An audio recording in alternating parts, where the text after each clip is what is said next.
Hello student, welcome again. आज हम second chapter start कर रहे हैं अपनी एमसीक्यू सीरीज का। उसकी आज पहली वीडियो है, तो बिना किसी देरी के हम स्टार्ट करते हैं। हमारा पहला क्वेश्चन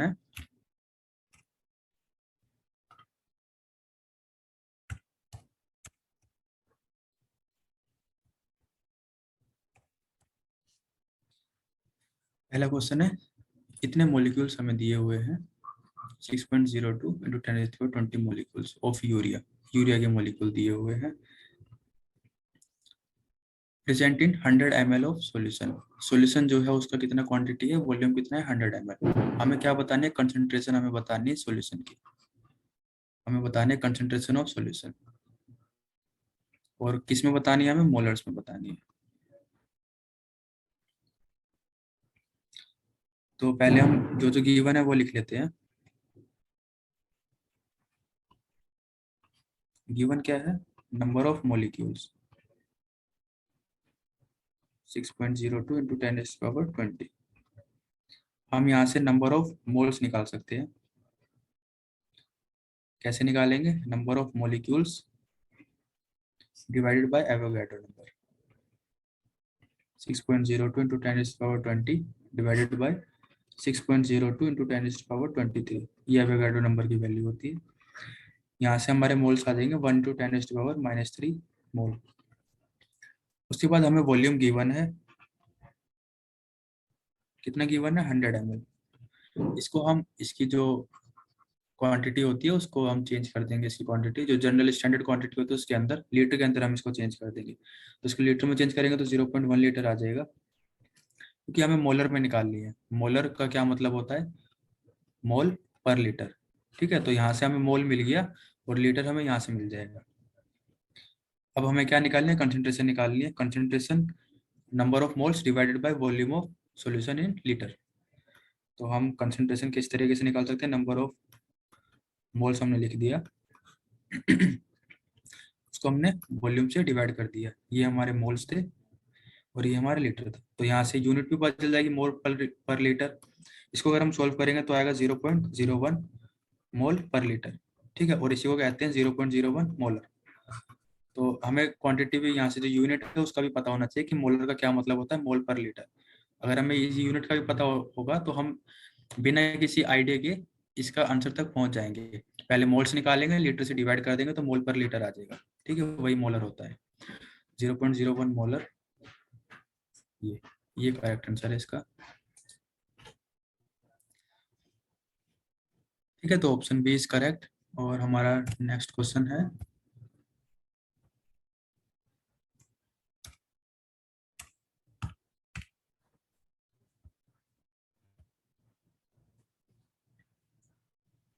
ये रहा। इसमें मैच द फॉलोइंग करना है। काफी सिंपल क्वेश्चन है ये। हमें बताना है कि कौन सा किसके अंदर सॉल्यूशन होगा। तो सोडा वाटर किसका सॉल्यूशन होता है, सोडा वाटर होता है। सोडा वाटर के अंदर क्या होता है, गैस होती है। किसके अंदर डिसोल्व होती है, लिक्विड के अंदर। तो इसका आंसर हो जाएगा गैस इन लिक्विड। ठीक है, सोडा वाटर के अंदर गैस होती है लिक्विड के अंदर। या आपने कार्बोनेटेड ड्रिंक्स में देखा होगा, जैसे कोका कोला के अंदर लिक्विड के अंदर गैस होती है। जैसे हम उसको ओपन करते हैं, गैस वहां से बाहर निकल आती है और उसकी आवाज भी आती है। शुगर सॉल्यूशन, ये पता ही होगा आपको, शुगर सॉलिड होता है जिसको हम लिक्विड में मिक्स करते हैं। तो ये सॉलिड इन लिक्विड हो जाएगा इसका आंसर, सॉलिड इन लिक्विड। ए का था 4, बी का 2। ऐसे ही सी, जर्मन सिल्वर। जर्मन सिल्वर अब यहाँ पे सॉलिड फॉर्म हो रहा है। अब ये जर्मन सिल्वर किसका होता है, जर्मन सिल्वर के अंदर सॉलिड इन सॉलिड, दोनों ही सॉलिड मिला के सॉलिड ही बनता है। ठीक है, सिल्वर जो सॉलिड है, तो solution of solid in solid होगा। उसके बाद ये जर्मन सिल्वर होता क्या है, ये जर्मन सिल्वर है एलॉय। और एलॉय दो सॉलिड्स को मिला के बनाते हैं। ठीक है, अब इसके अंदर कौन कौन से सॉलिड है, कॉपर, जिंक और निकल। ठीक है, इन सॉलिड से मिला के एलॉय बनाए, तो ये सॉलिड इन सॉलिड का एग्जांपल है। लास्ट एयर, इसमें गैसेस होती हैं तो गैस इन गैसेस का ये एग्जांपल है। तो डी का हो जाएगा 1। तो यहाँ से हमारा ऑप्शन कौन सा करेक्ट होगा, 4231। 4231 ऑप्शन ए इज करेक्ट। हमारा नेक्स्ट क्वेश्चन है, how many gram of concentrated nitric acid solution should be use to prepare, कितना ग्राम नाइट्रिक एसिड सॉल्यूशन हमें यूज करना है क्या प्रिपेयर करने के लिए, 250 ml सॉल्यूशन बनाने के लिए, और उसकी कंसंट्रेशन क्या होगी, 2 ml, 2 मोलर, 2 मोलर उसकी कंसंट्रेशन होगी नाइट्रिक एसिड की। हमसे पूछा है कितना ग्राम हम यूज करें कि इतना ml, इतना मोलर नाइट्रिक एसिड सॉल्यूशन बना ले। उसके बाद पहले इतना हम निकाल लेते हैं, फिर हम लास्ट लाइन का यूज कर लेंगे। इसका क्या मतलब है, तो हमें क्या क्या गिवन है, हमें कंसंट्रेशन गिवन है 2 मोलर, हमें वॉल्यूम भी गिवन है 250 ml। इसको फिर से हम लीटर में कन्वर्ट कर सकते हैं, डिवाइडेड बाय 1000 लीटर। अब हमें नाइट्रिक एसिड गिवन है HNO3 जिसका हमें क्या निकालना है, वेट निकालना है। तो वेट के लिए हम क्या कर सकते हैं, पहले इसका मोलर मास निकाल लेते हैं। मोलर मास कैसे कैसे निकालेंगे, हाइड्रोजन का 1 होता है, उसके बाद नाइट्रोजन का 14 होता है, प्लस कितने ऑक्सीजन है, 3 ऑक्सीजन है, तो 3 × 16, ऑक्सीजन का 16 होता है मोलर मास। तो ये टोटल हो जाएगा 63 ग्राम पर मोल। यहाँ से हमने मोलर मास निकाल लिया। वेट हमसे पूछा है, मोलैरिटी क्या होती है, मोलैरिटी गिवन है ना, ये मोलैरिटी मोलर, तो मोलैरिटी का क्या फॉर्मूला होता है,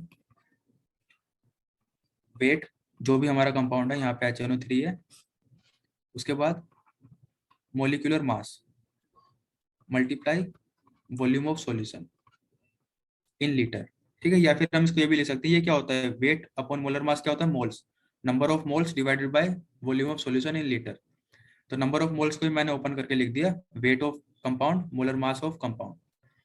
तो यहाँ से हमें ये भी पता है, ये भी पता है, ये भी पता है, तो यहाँ से ये फाइंड आउट हो जाएगा इजीली। मोलैरिटी 2 मोलर, वेट हमें निकालना है, मोलर मास 63 ग्राम पर मोल, उसके बाद वॉल्यूम, वॉल्यूम क्या है 250 डिवाइडेड बाय 1000। यहाँ से हम इसको कैलकुलेट कर लेंगे तो W हमारा क्या निकलेगा 31.5 ग्राम। तो ये अभी हमारा आंसर नहीं आया है क्योंकि अभी हमने लास्ट लाइन को इंक्लूड नहीं किया। अब लास्ट लाइन क्या कहती है, ये कहता है the concentrated acid is 70% HNO3, कि जो ये एसिड है ये क्या है 70% है, लेकिन हमें कितने का निकालना था, हमें निकालना था 100% का, क्योंकि हम तो कोई भी चीज 100 आउट ऑफ निकालेंगे। जबकि ये जो कंसंट्रेशन इसने बना के दे रखी है, ये किसने की बना रखी है, इसने 70% की। तो हम इस अब 70% से ये जो वेट आया ये 70% का आया है। ठीक है, ये है 70% कंसंट्रेशन का, और हमें निकालना है कितने का, 100% का। तो अब कैसे करेंगे, तो वही यूनिटरी मेथड, पहले 1% का निकालेंगे फिर 100% का। 1% का निकालने के लिए इसको 70 से डिवाइड कर देंगे, और फिर 100% का निकालने के लिए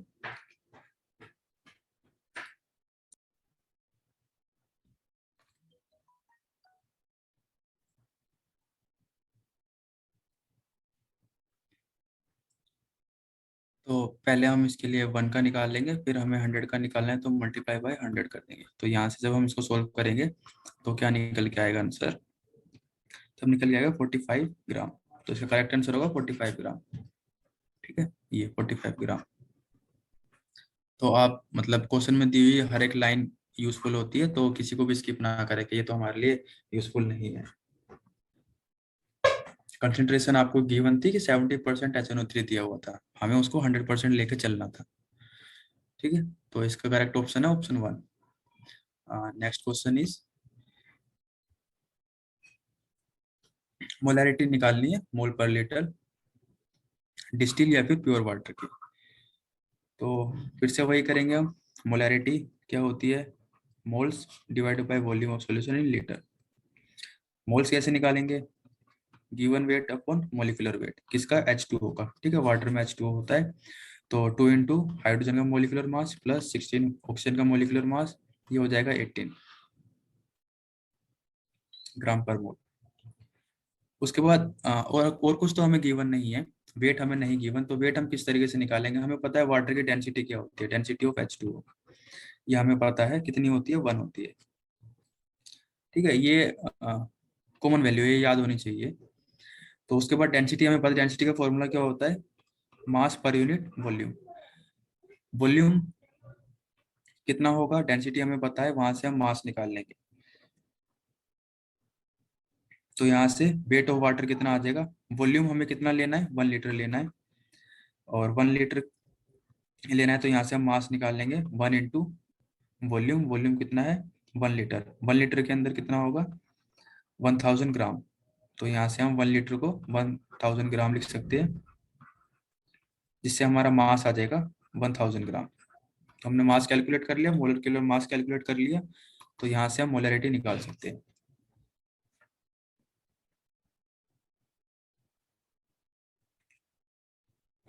वॉल्यूम 1 है, 1 लिया है हमने वॉल्यूम। मोल्स कैसे निकालेंगे, गिवन वेट जो कि 1000 है, मोलिकुलर वेट जो कि 18 है। इसको अगर हम सोल्व करेंगे तो 55.56 मोल पर लीटर आएगा। तो करेक्ट आंसर ऑप्शन ए। ठीक है, तो इस क्वेश्चन में हमने क्या किया था, हमने कुछ स्टैंडर्ड चीजों का यूज किया था, जैसे कि डेंसिटी हमने क्या ले ली, 1 ले ली। कब, जब वॉल्यूम 1 होगा तब डेंसिटी हमने 1 ले ली। मतलब कुछ स्टैंडर्ड चीजों को हमने खुद से एज्यूम कर लिया, क्योंकि हमें गिवन नहीं थी। बाकी मोलिकुलर मास हमने कैलकुलेट कर लिया, वहां से नंबर ऑफ मोल्स निकाल लिए, वॉल्यूम हमने 1 ले लिया यूनिटरी से, और वहां से हमने मोलैरिटी निकाल ली वाटर की। Next question, mole fraction of 1.8 gram glucose in 90 gram of water. 90 gram of water और 1.8 ग्राम ग्लूकोज, इसका हमें क्या निकालना है, मोल फ्रैक्शन निकालना है। किसका मोल फ्रैक्शन निकालना है, ग्लूकोज का। तो पहले मोल फ्रैक्शन का हम फॉर्मूला लिख लेते हैं। मोल फ्रैक्शन क्या होता है,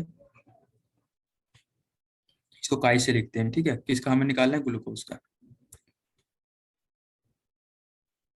तो क्या हो जाएगा, moles of glucose divided by total moles. Moles of glucose plus moles of water. अब हमें बस मोल्स निकालने हैं, मोल्स ऑफ वाटर और मोल्स ऑफ ग्लूकोज, ये दोनों निकालने हैं, बाकी फिर हम फॉर्मूले में पुट करके मोल फ्रैक्शन निकाल लेंगे। तो पहले मोल्स निकाल लेते हैं हम।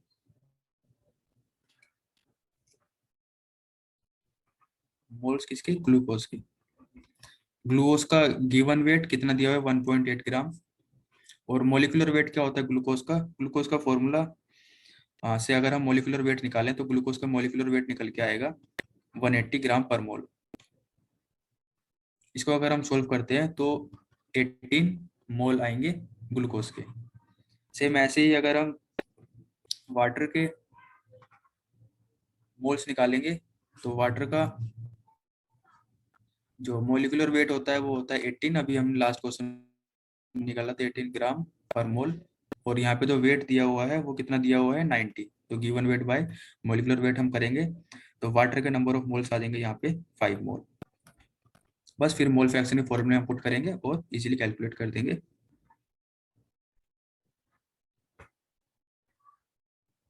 वेट ये 18 नहीं आएगा, ये आएगा 0.01 मोल।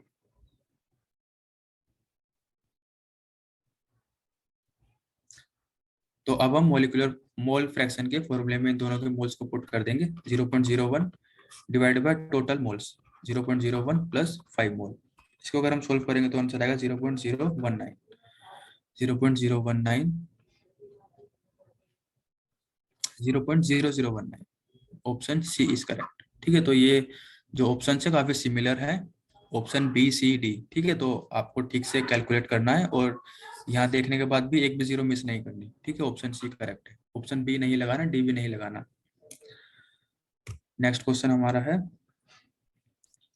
5.2 मोलल एक्वा सॉल्यूशन दिया हुआ है, किसका, मिथाइल अल्कोहल का। इसका फॉर्मूला भी दे रखा है। What is the mole fraction of methyl alcohol in the solution. फिर से वही हमें मोल फ्रैक्शन निकालना है मिथाइल अल्कोहल का, CH3OH। इसका हमें इस बार क्या गिवन है, मोलल। मोलल मतलब मोलैलिटी। मोलैलिटी कितनी गिवन है, 5.2 मोलल। मोलैलिटी का फॉर्मूला क्या होगा, number of moles of solute divided by mass of solvent. KG के अंदर, ठीक है। मोलैरिटी और मोलैलिटी थोड़ा सिमिलर होता है, तो वहां पे volume of solution in litre आएगा। यहाँ पे बस दोनों में डिनोमिनेटर का ही डिफरेंस होता है। यहाँ पे मोलैलिटी के केस में मास ऑफ सॉल्वेंट आएगा इन केजी, किलोग्राम।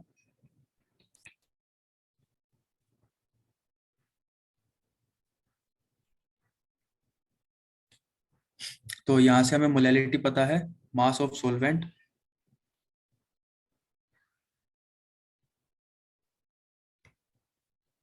यहाँ से हम नंबर ऑफ मोल्स निकाल सकते हैं सोल्यूट के। किस तरीके से निकालेंगे, इस फॉर्मूले में वैल्यू पुट कर देंगे हम बाकी मोलैलिटी और मास ऑफ सॉल्वेंट की। Molality, number of moles of solute is equal to molality multiply mass of solvent, ठीक है। मोलैलिटी कितना है 5.2, मास ऑफ सॉल्वेंट कितना है 1 kg हम ले रहे हैं, क्योंकि गिवन नहीं है तो इसलिए हमने खुद से ही 1 kg ले लिया, स्टैंडर्ड ले लिया। तो इसको अगर हम सोल्व करेंगे तो हमारे कितने मोल्स निकल के आएंगे,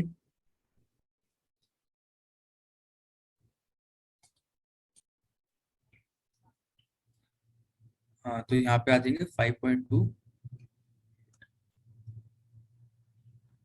5.2 नंबर ऑफ मोल्स आ गए हमारे किसके, सोल्यूट के। ऐसे ही हम बाकी वाटर के भी नंबर ऑफ मोल्स निकाल लेंगे, number of moles of water, ठीक है। सोलवेंट हमारा वाटर है, और वाटर के हमने नंबर ऑफ मोल्स अभी लास्ट क्वेश्चन में भी निकाले थे, ठीक वैसे ही यहाँ भी हम करेंगे। 18 मोलिकुलर मास और गिवन वेट हम यहाँ पे 1 kg ले रहे हैं, 1 kg के अंदर 1000 ग्राम होते हैं, और ये ग्राम पर मोल, ठीक है। नीचे ग्राम था इसलिए हमने ऊपर भी ग्राम ही लिया है, ऊपर किलोग्राम नहीं ले सकते, फिर कैंसिल आउट नहीं होंगे। अभी कैंसिल आउट होके 55.56 मोल आ जाएगा, ठीक है। लास्ट क्वेश्चन में भी यही आया था। अब हमारे पास दोनों के नंबर ऑफ मोल्स आ गए हैं, तो मोल फ्रैक्शन निकाल लेंगे। मोल फ्रैक्शन किसका निकालना है, CH3OH, मिथाइल अल्कोहल का। तो number of moles of methyl alcohol CH3OH, और नीचे total number of moles, total मतलब मिथाइल अल्कोहल के मोल्स प्लस वाटर के moles.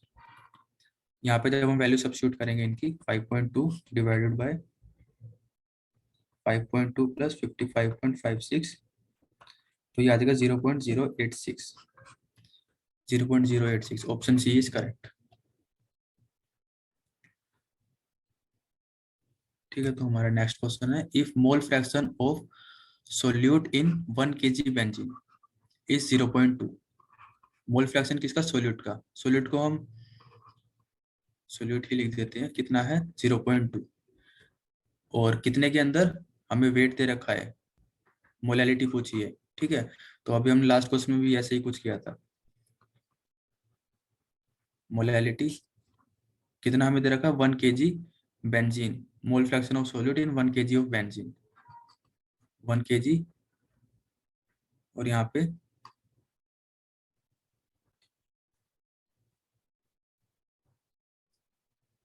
Number of moles of solute. तो हमें मोलैलिटी भी गिवन है, ये है कितना 0.2।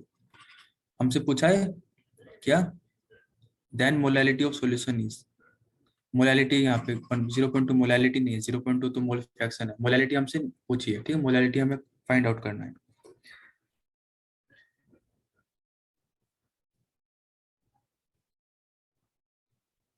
हमें मोल फ्रैक्शन गिवन है, और मोल फ्रैक्शन का क्या फॉर्मूला होगा, मोल फ्रैक्शन ऑफ सोल्यूट, इसको हम क्या लिख सकते हैं, ये कैसे आया होगा इसकी जगह, मोल फ्रैक्शन ऑफ सोल्यूट की जगह,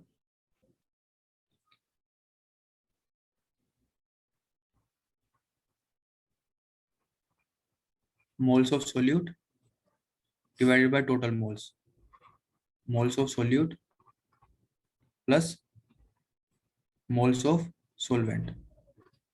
ये कितना है 0.2, मैंने मोल फ्रैक्शन की जगह इसका फॉर्मूला सब्स्टिट्यूट कर दिया।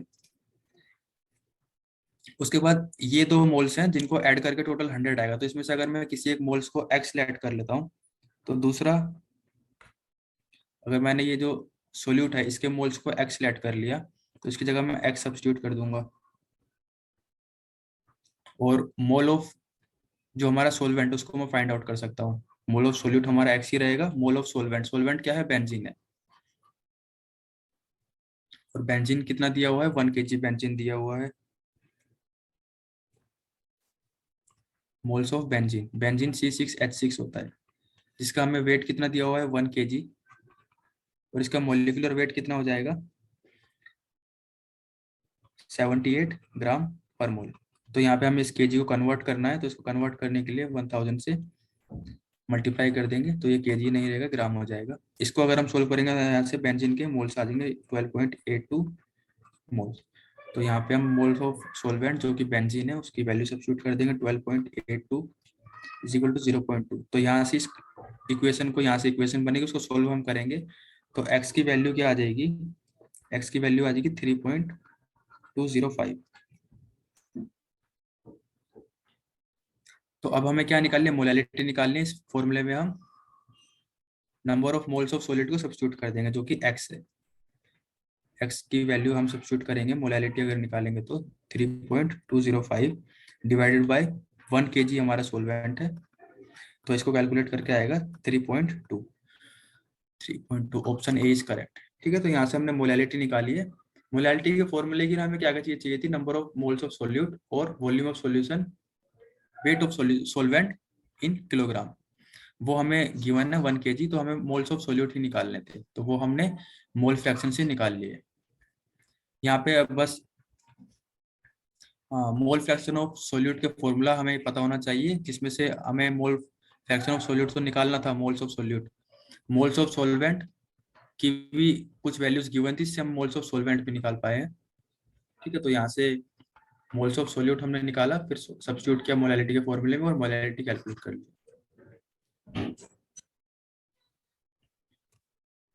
नेक्स्ट क्वेश्चन में क्या कह रहा है ये,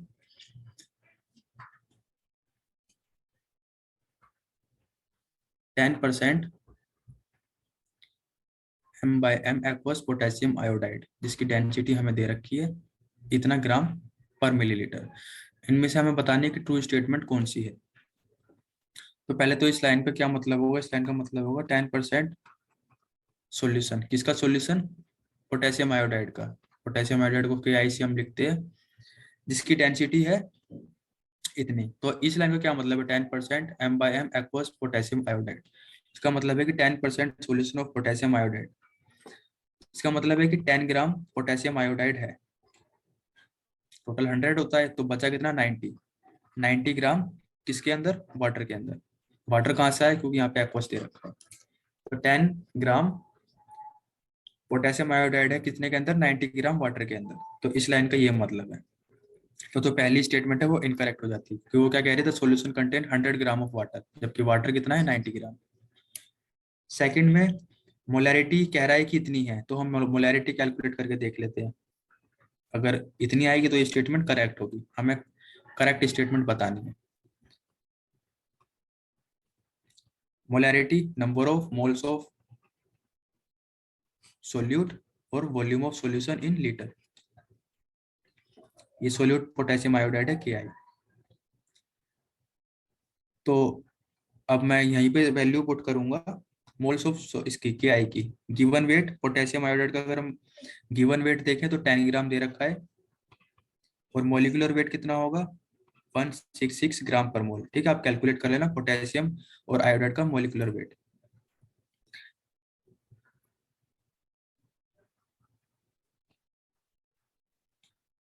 उसके बाद मुझे क्या निकालना है, हाँ वॉल्यूम। वॉल्यूम अगर मैं यहाँ पे सब्स्टिट्यूट करता हूँ तो वॉल्यूम मेरे को नहीं गिवन, लेकिन मुझे डेंसिटी गिवन है। ठीक है, डेंसिटी क्या होती है, मास पर यूनिट वॉल्यूम। तो वहां से मैं वॉल्यूम की वैल्यू सब्स्टिट्यूट कर सकता हूँ।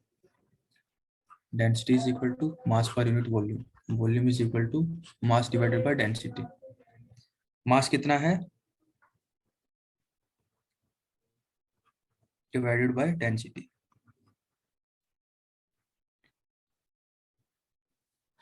तो मैंने ये वैल्यू सब्स्टिट्यूट करी है। उसके बाद ये मिलीलीटर में गिवन है, ठीक है, डेंसिटी, जिसको मुझे लीटर के अंदर लेके जाना है, क्योंकि वॉल्यूम लीटर के अंदर होना चाहिए।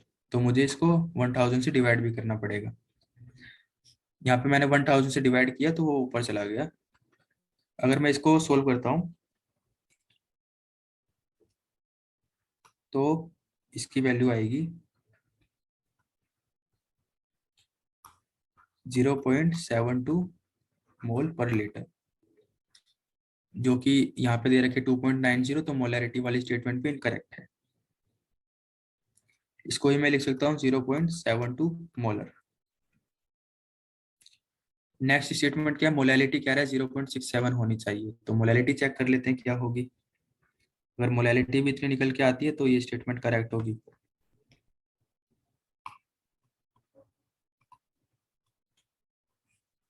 Molality number of moles of solute, solute हमारा के आई है पोटेशियम आयोडाइड, और मास ऑफ सोलवेंट, सोलवेंट क्या है, वाटर है, केजी के अंदर हमें लेना है। मोल्स फिर से वही 10 गिवन वेट है, और मोलिकुलर वेट 166 आया था। मास ऑफ सोलवेंट कितना है, केजी के अंदर है, 90 ग्राम था, इसको केजी में कन्वर्ट करेंगे तो 0.9 केजी आएगा। इसको अगर मैं सोल्व करता हूँ तो 0.06 आ जाएगा।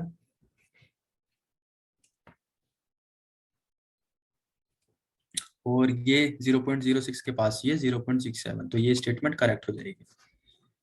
ऐसे ही अगर मोल फ्रैक्शन निकालेंगे तो ये स्टेटमेंट भी इनकरेक्ट आ जाएगी। मोल फ्रैक्शन आप निकाल लोगे के आई का, मोल्स यहाँ से निकल जाएंगे पोटेशियम के, ठीक है, ऐसे ही मोल्स वाटर के निकाल लेना। उसके बाद मोल फ्रैक्शन जो था, मोल फ्रैक्शन ऑफ किसका, के आई, तो मोल्स ऑफ के I divided by moles of के आई प्लस मोल्स ऑफ वाटर। जब इसमें सब्स्टिट्यूट करोगे तो यहाँ से मोल फ्रैक्शन आप निकाल कर देख लेना, 0.0321 नहीं आएगा। अगर आप यहाँ पे वैल्यू सब्स्टिट्यूट करोगे तो 0.06 मोल था पोटेशियम आयोडाइड का, प्लस 5 मोल आएगा वाटर का, और 0.06 पोटेशियम आयोडाइड को अगर आप सोल्व करोगे तो ये आएगा 0.011, ठीक है, जो कि मोल फ्रैक्शन नहीं है, तो ये स्टेटमेंट भी इनकरेक्ट हो जाएगी। तो ऑप्शन सी करेक्ट होगा, मोलैलिटी 0.67। तो ये क्वेश्चन थोड़ा सा लेंथी हो जाता है, आपको एक एक करके सभी स्टेटमेंट्स को चेक करना पड़ेगा। तो हमारा नेक्स्ट क्वेश्चन है, a beaker contain a solution of a substance A. एक बीकर के अंदर सब्सटेंस ए है, ठीक है, सॉल्यूशन है किसका, सब्सटेंस ए का। प्रेसिपिटेशन ऑफ सब्सटेंस ए, जो सब्सटेंस ए है उसकी precipitation take place when small amount of A is added to the solution. जब सॉल्यूशन के अंदर ए ऐड करेंगे तो वो प्रेसिपिटेट होने लगेगा। द सॉल्यूशन इज, तो वो सॉल्यूशन जो है वो क्या होगा, जैसे ये सॉल्यूशन है तो इसके अंदर कोई सब्सटेंस है ए, तो ए को अगर हम और डालेंगे, इसमें मैंने और ए डाला तो वो प्रेसिपिटेट हो रहा है। तो ये जो सॉल्यूशन था इसको हम क्या कहेंगे, पहला कह रहा है कि सैचुरेटेड, सैचुरेटेड कहेंगे या नहीं कहेंगे।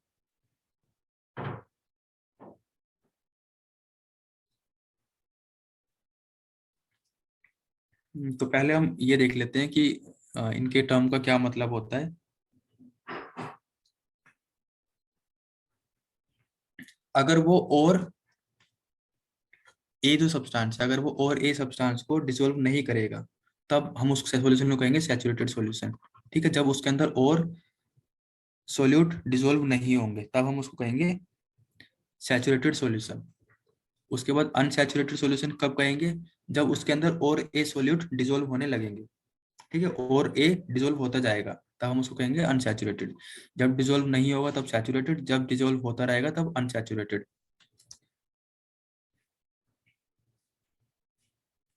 उसके बाद यहाँ पे वो कह रहा है कि precipitate of a substance A take place, precipitate बन रहा है। अब प्रेसिपिटेट कब बनता है, सैचुरेटेड होते हुए तो प्रेसिपिटेट नहीं बनेगा, बल्कि वो डिसोल्व नहीं होगा लेकिन प्रेसिपिटेट नहीं बनेगा। प्रेसिपिटेट बनने तब लगता है तब हम उसको कहेंगे सुपर सैचुरेटेड। तो ऑप्शन ए सी डी गलत है, ऑप्शन बी करेक्ट है, क्योंकि यहाँ पे ये नहीं कह रहा है कि वो डिसोल्व होना बंद कर दिया, यहाँ पे कह रहा है कि प्रेसिपिटेट बन रहा है, तब हम क्या कहेंगे, प्रेसिपिटेट तब बनता है तब वो सुपर सैचुरेटेड हो जाता है, ठीक है। जितना भी हम उसके अंदर ऐड करेंगे वो सारा प्रेसिपिटेट बनेगा। अगर हमने उसका 1 ग्राम ऐड किया है सोल्यूट या ए, तो 1 ग्राम ही पीपीटी बन जाएगा, प्रेसिपिटेट बन जाएगा, तब हम कहेंगे सुपर सैचुरेटेड, ठीक है। अगर डिसोल्व नहीं होगा, डिसोल्व नहीं होने का मतलब है कि वो ब्लरी बन जाएगा, ब्लर हो जाएगा। सैचुरेटेड में वो ब्लर दिखने लगेगा, हमारा सॉल्यूशन क्लियर सॉल्यूशन नहीं रहेगा। सुपर सैचुरेटेड में पीपीटी बनने लगेगा, और अनसैचुरेटेड में क्लियर सॉल्यूशन रहेगा। और कंसंट्रेटेड इंक्रीज करना मतलब सॉल्यूशन क्लियर ही है, बस हम उसके अंदर और सॉल्यूट ऐड करते जा रहे हैं, उसकी कंसंट्रेशन इंक्रीज करते जा रहे हैं। ठीक है, तो इसका आंसर होगा supersaturated, option B correct होगा। इसमें से हमें क्या करना है, इनकरेक्ट स्टेटमेंट बतानी है। Dissolution and crystallisation are opposite process. Correct statement है। डिसोल्यूशन क्या होता है, सॉलिड का लिक्विड के अंदर डिसोल्व होना, डिसोल्यूशन। और क्रिस्टलाइजेशन क्या होता है, लिक्विड से सॉलिड का बनना, क्रिस्टलाइजेशन। तो ये दोनों एक दूसरे का अपोजिट प्रोसेस है, स्टेटमेंट करेक्ट है। When dissolution and crystallization occur with same rate, a saturated solution obtained। ये भी करेक्ट स्टेटमेंट है। सैचुरेटेड सॉल्यूशन कब मिलता है, जब इसका डिसोल्यूशन का रेट और क्रिस्टलाइजेशन का रेट दोनों का ही सेम हो जाता है। जितने सब्सटेंस को हम, जितने सॉलिड को हम ऐड करेंगे, उतने ही सॉल्यूट क्रिस्टल बनते जाते हैं। तो ये जो प्रोसेस होता है, अगर सेम रेट से होगा तो उस सॉल्यूशन को सैचुरेटेड सॉल्यूशन कहेंगे। ऑप्शन सी क्या कह रहा है, when rate of dissolution is equal to the rate of crystallisation no more solute can be added to it. ये भी करेक्ट है। ये कह रहा है कि जब डिसोल्यूशन और क्रिस्टलाइजेशन का रेट बराबर हो जाता है, जब ये दोनों रेट बराबर हो जाते हैं, तब हमें और सॉल्यूट को ऐड नहीं करना होता। ठीक है, क्योंकि जब रेट, अगर हम और सॉल्यूट को ऐड करेंगे तो उतने ही वो क्रिस्टल बनाते जाएगा। अगर हमने 1 ग्राम सॉल्यूट ऐड कर दिया तो 1 ग्राम क्रिस्टल फॉर्म कर देगा। तो और ऐड करने का कोई फायदा नहीं होता, जितना ही हम ऐड करेंगे उतना ही क्रिस्टल वापस बनता जाएगा। तो हमें ऐड नहीं करना होता। डी स्टेटमेंट क्या कहती है, in saturated solution the solution is in dynamic equilibrium with dissolve solute. ये स्टेटमेंट इनकरेक्ट है। ठीक है, तो ऑप्शन डी इज करेक्ट, क्योंकि यहाँ पे हमें इनकरेक्ट स्टेटमेंट बतानी। ठीक है, ऑप्शन डी जो कि इनकरेक्ट है, तो ये स्टेटमेंट ही करेक्ट होगी। अब इसमें इनकरेक्ट क्या है, ये स्टेटमेंट इनकरेक्ट क्यों है, यहाँ पे लिखा है डिसॉल्व, अगर यहाँ पे अनडिसॉल्व लिखा होता तो ये स्टेटमेंट करेक्ट हो जाती। सैचुरेटेड सॉल्यूशन के अंदर क्या होता है, the solution is in dynamic equilibrium with dissolve solute नहीं। जो सॉल्यूशन होता है वो डायनेमिक इक्विलिब्रियम दिखाता है, किसके साथ दिखाता है, अनडिसॉल्व सब्सटेंस, अनडिसॉल्व सॉल्यूट के साथ दिखाता है, डिसॉल्व के साथ नहीं दिखाता।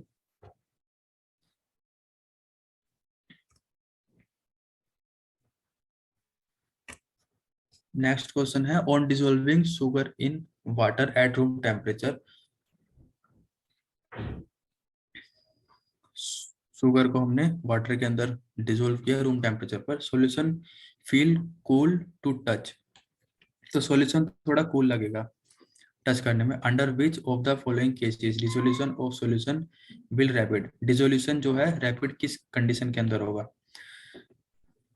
तो अगर हम क्रिस्टल लेंगे या फिर पाउडर फॉर्म लेंगे, ठीक है, लिक्विड के अंदर अगर हम डालेंगे तो क्रिस्टल को ब्रेक करने में थोड़ा टाइम लगेगा, जबकि पाउडर इजीली ब्रेक हो जाएगा, इजीली डिसॉल्व हो जाएगा। जो पाउडर है और ये क्रिस्टल है, तो ये इजीली ब्रेक हो जाएगा। तो जो क्रिस्टल है वो तो इजीली ब्रेक नहीं हो पाएंगे, पाउडर जो है वो इजीली ब्रेक हो जाएगा। लेकिन पाउडर वाले भी यहाँ पे दो शुगर है, एक powder sugar in cold water, powder sugar in hot water. तो जहाँ पे रैपिड डिसॉल्व करना होगा वहां पे हॉट वाटर लगेगा, हॉट वाटर के अंदर कोल्ड वाटर के कंपैरिजन में जल्दी डिसॉल्व हो जाएगा। तो इसका ऑप्शन डी इज करेक्ट होगा।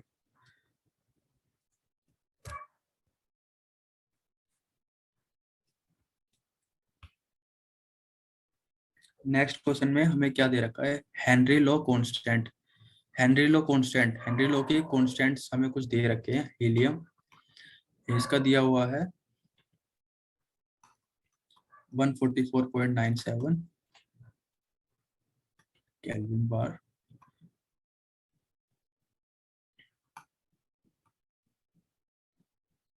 उसके बाद हाइड्रोजन, हाइड्रोजन का दिया हुआ है 69.16। देन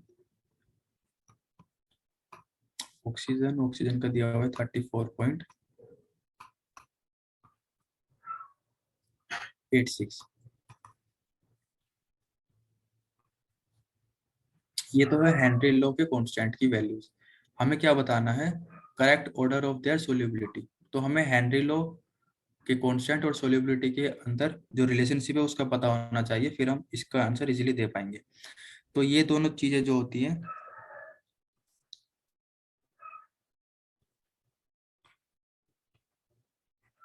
हेनरी लॉ कांस्टेंट और सोल्यूबिलिटी इनवर्सली प्रोपोर्शनल होती है।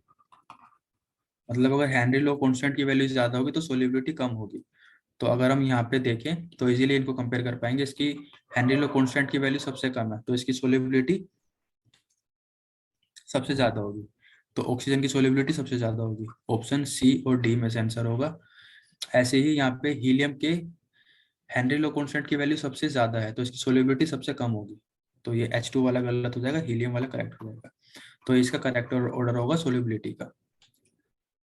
यहाँ पे हमें ये रिलेशनशिप याद रखने की जरूरत थी।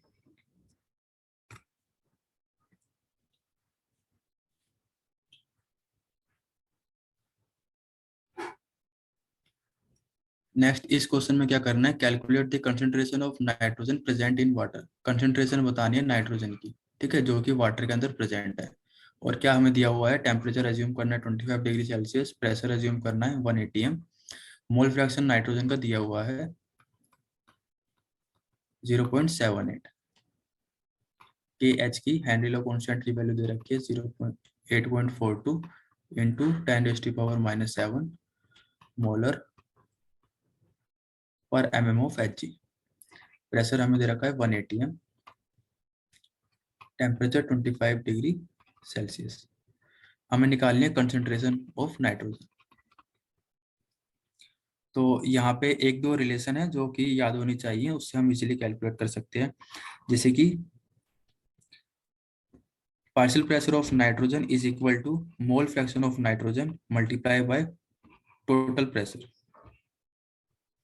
तो यहाँ पे टोटल प्रेशर हमें दे रखा है, मोल फ्रैक्शन हमें दे रखा है, यहाँ से हम पार्शियल प्रेशर ऑफ नाइट्रोजन निकाल लेंगे। इसकी वैल्यू 0.78 दे रखी है, टोटल प्रेशर हमें दे रखा है 1 atm। अब यहाँ से हम 1 atm, अब ये जो के एच है, के एच की वैल्यू किस में दे रखी है, mm ऑफ Hg में दे रखी है। तो 1 atm को हम mm ऑफ Hg में कन्वर्ट कर लेंगे बाय मल्टीप्लाई 760। 760 से मल्टीप्लाई करके हम ये जो 1 atm प्रेशर था इसको हम mm में कन्वर्ट कर लेंगे ताकि यूनिट सेम हो जाए। तो इसको अगर हम सोल्व करेंगे तो हमारी वैल्यू आएगी 592.8 mm। अब हमें क्या निकालनी है, कंसंट्रेशन निकालनी है नाइट्रोजन की। तो इसके लिए क्या रिलेशन है, Henry constant multiply by pressure of nitrogen. ये हमने कैलकुलेट कर लिया। हेनरी कांस्टेंट की वैल्यू दे रखी है, हेनरी कांस्टेंट की वैल्यू कितनी दे रखी है, 8.42 मल्टीप्लाई 10⁻⁻7 मोलर पर mm of Hg multiply by pressure of nitrogen. ये हमने जो अभी कैलकुलेट किया था 592.8 mm। ठीक है, तो यहाँ पे दोनों की यूनिट सेम हो जाए इसलिए हमने 1 atm को mm ऑफ Hg में कन्वर्ट किया था। तो यहाँ से अगर हम इसको सोल्व करेंगे तो ये mm ऑफ Hg कट जाएंगे और इसको अगर हम सोल्व करेंगे तो आंसर आएगा 4.99 into 10⁻⁻4 molar. 4.99 into 10⁻⁻4, option C is correct. ठीक है, थैंक यू फॉर नाउ। बाकी आगे के क्वेश्चन हम नेक्स्ट वीडियो में डिस्कस करते हैं। तो अगर आपको क्वेश्चन समझ में आए हो, दो तीन टॉपिक कंसेप्ट जो इन क्वेश्चंस में मैंने बताए हो ब्रीफली, वो अगर समझ आए हो तो वीडियो को लाइक करना, चैनल को सब्सक्राइब कर लेना। तो मिलते हैं नेक्स्ट वीडियो में। Okay, thank you.